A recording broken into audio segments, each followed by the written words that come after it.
Namaste. My friends, from one of the holiest places in Hinduism, we are going to try and find a tour guide to give us a complete tour of this place. It's called Pashupatinath Temple.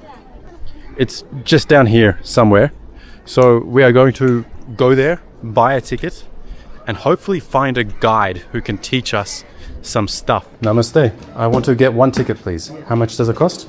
1,000. This is the ticket? Yes. Very big ticket. Thank you very much. Are you a guide, sir? Yes, I am a guide. Okay, this is the Guide Association of Pashupatinath Tourist Guide. How much will it cost? It takes like about 1 hour, nearly 1 hour to visit this place. Okay. It's like 4,000 rupees. Okay, let's go. Namaste. These are the Okay. Deepak, where are we walking now? We're now to see the cremations area. The cremation area. The cremation is happening. Wait, Deepak, before we continue, Yeah. these gentlemen, they look very cultural. Oh yeah, actually these are the sadhus, the holy people. And they are very colorful. Sometimes they have like a dreadlock hair. Like when you visit to the Buddhist temple, you can see like a monks, they are having very short hair, red dark dresses. Okay, so what do we have going on in here? You said cremation of a human? Here you can see this is the cremation going on. So there is a body on top.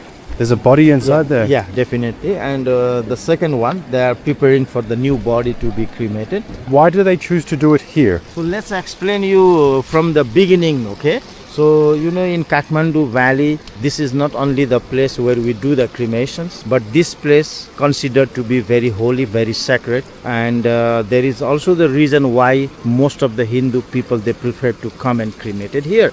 Because we have the river name called Bagmati, which river directly connected to the Ganges in India. So this river is considered to be like a small Ganges of Nepal. The next is the holy temple called Pashupatinath.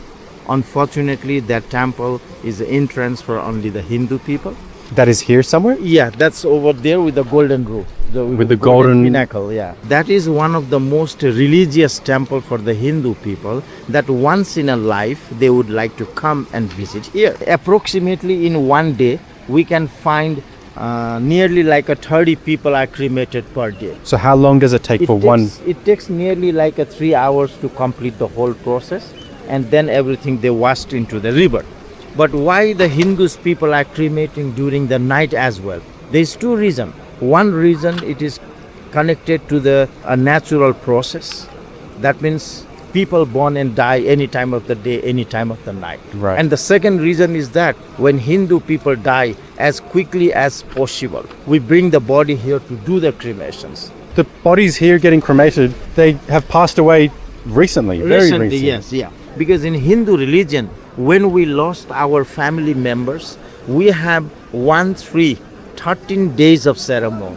So long time ago, we do not have any kind of equipment to preserve the body for that long period because of the warm weathers. So the Hindu people decided as quickly as possible we do the cremation, and when the cremation is completed, then only we go back to home and we start the 13 days of ceremony. Deepak, over there, that's a new body. Yeah, that's a new body, and that's a family. The family member, those who are sitting behind, these are all the family, friend, relatives. Like you can see the children's, they have brought their childrens with them to participate. Most important things to know, why the Hindus people are cremating the bodies. In most of the religion, they do cemeteries. That's right. Okay. But traditionally in Nepal or Hindu religion, we do cremation. And why we do it on the bank of the river? Why we do it like in an open space? Very good question. The Hindus people and the Buddhist people says our human bodies are made from the 5 natural elements. But when we die, we return all the elements back to the nature.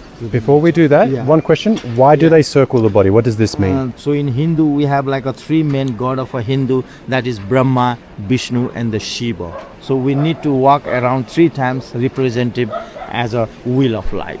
And I see that there's one man at the start in the white. Yeah. Who? So he is the close relative of the person who died, probably the son. But rest of them is other family or friends or the neighbors, you know.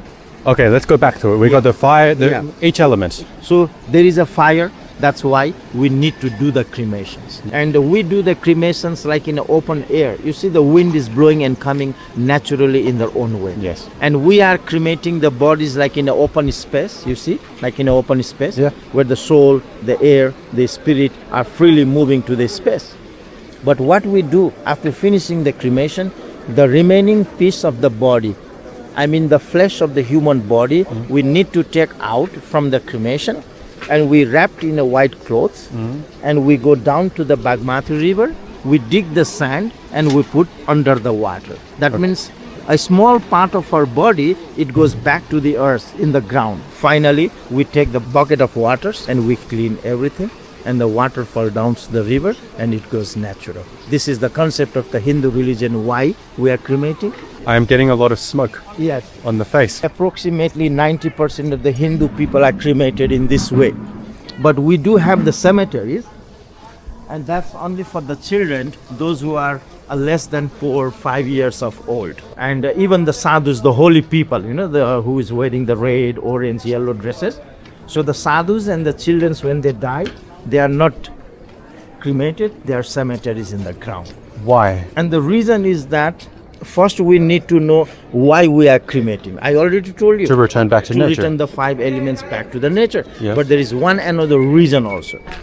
We Hindus people says that when we die, our bodies are unclean because it's a dead body. Right. For example, we kill the animals and we eat the meat of that animal. But when they die by illness, sickness, any other reason, we never eat the meat of that animal. So same thing, we believe that when we die, our bodies are unclean. We are using all that elements to clean, to purify our body as well, which is not necessary for the children and the sadhu. They are holy people. So one element is enough for them to clean their body, is doing cemeteries in the ground. Okay. That's why they are not cremated. And how does somebody become a sadhu? It's a self-decision. It's a self-decision. Because we says once we became a sadhu, we never reverse back to the normal life.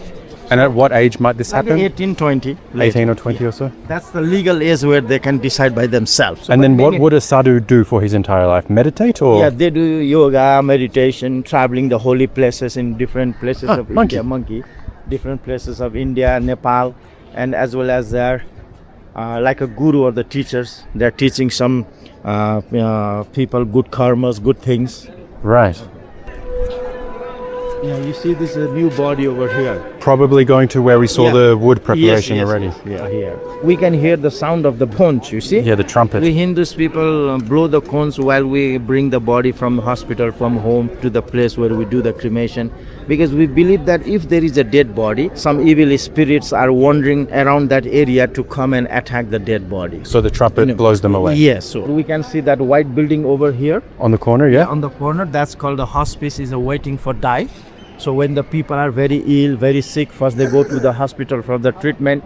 But when the doctor says no chance, no hope to alive, and they are coming here, is a waiting for die. Wow. And it's always very close to the main temple, because we Hindus people believe that if we get opportunity to die on the lap of the God will forgive our sin, and it helps to break the cycle, and we go up to the heaven. How long might someone stay in the hospital for? Well, we don't know when the people is going to die. So it could be a few minutes, it could be a few days, a few weeks also. Right. But sometimes the miracle has happened and they have returned back to the home also sometimes. And here, these are all the caves where the sadhus, the holy men are living here, you see?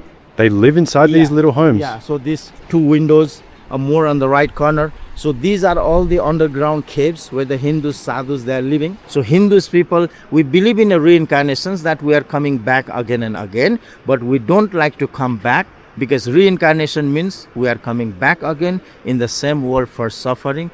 According to our holy books, it has explained that there are almost 8.4 million creatures is living in this world.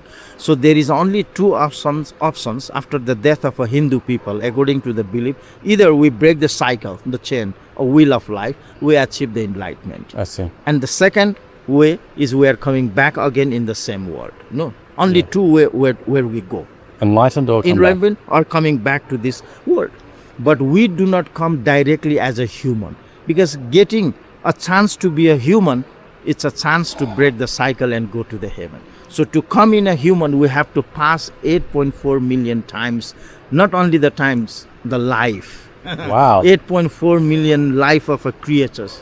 You know, some Yeah. have 100 years of age, some have 10 years, or some I have wonder 20 which. years. I wonder which Yeah. is the most fun. You think it's a human or a donkey? No, at the last is the human. Last is As the human. last is the human. So we have to pass all this number of the animal life. So if somebody doesn't become enlightened, yeah. they go back to number one, Yeah, and then they do 8.4 million yeah, again. 8.4 million.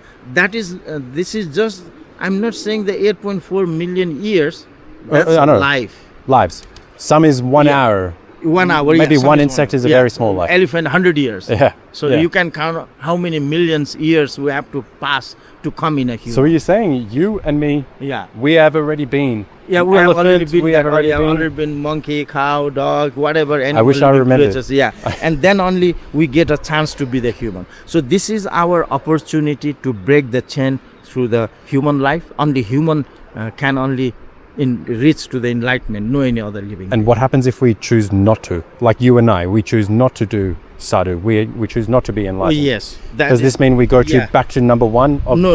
I Future? mean, we sadhu is one options to break the cycle in a different way of our life. Right. Okay, but for example, if we die in a hospice, that's Yes. also one way to believe to break the chain. Okay. If we pronounce a God name before we die, you know, if we cremate the body in a holy places. We have lots of festivals in Hindu religion if we are involved in that festival, and there are lots of good things we do in our life, you see. Okay. So these are also the way to break the chain and go to the heaven. So the Hindu says it is not necessary to be the sadhu to reach enlightenment. Even in a social life, we can do good karma, we can do many other beliefs in Hindu how Yeah. to break the chain and go to the heaven. Okay. So I say tourists that a sadhu is like a direct flight, and we are like a transit flight. So we make several stops to reach to the destination. I like the way you say that. Yeah. These are the sadhus. You need to pay. You need Hello. to have. You need to pay some money for them to take a pictures if you like. You see. Okay. Like video, photo. They are sadhu who lives in the caves in the mountain. All right. I sit there with you guys.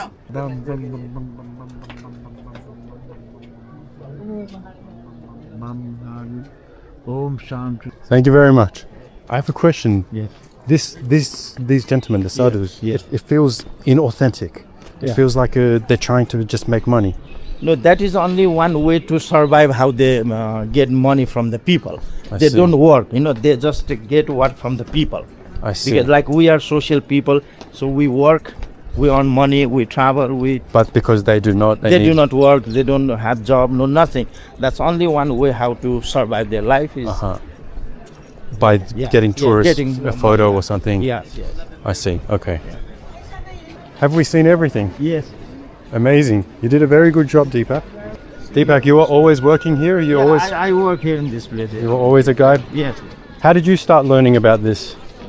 Long time? It has been long time, more than 20 years I have been working in this place as a guide. Deepak, I wish you and your family good health and good luck. Same to you, have a good time. You been trekking? I did. I went to Langpang. Long time. Yeah, it was Very soon leaving Nepal. very soon. Yeah, tomorrow. Oh, tomorrow. Deepak, thank you very much. Nice This to was very informative. I enjoyed it. Okay, have a good time. Okay, thank you. Good luck. See you.